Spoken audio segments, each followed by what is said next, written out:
Sinigang na hipon, guys. Sinigang na hipon.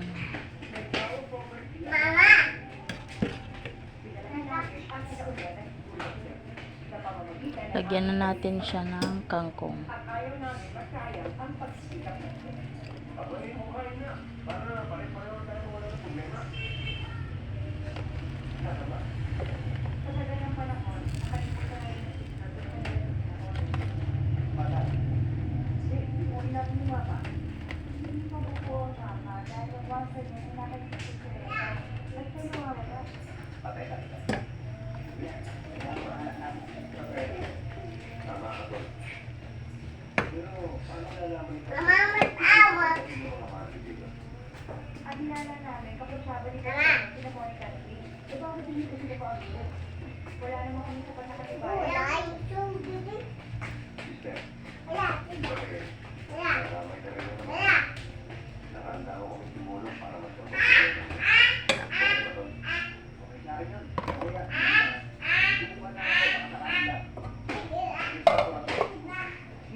Kumukulo na siya, guys. Malapit nang maluto.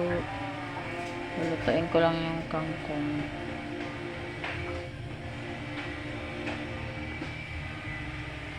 Ang sarap. Okay na ba sa inyo? Okay.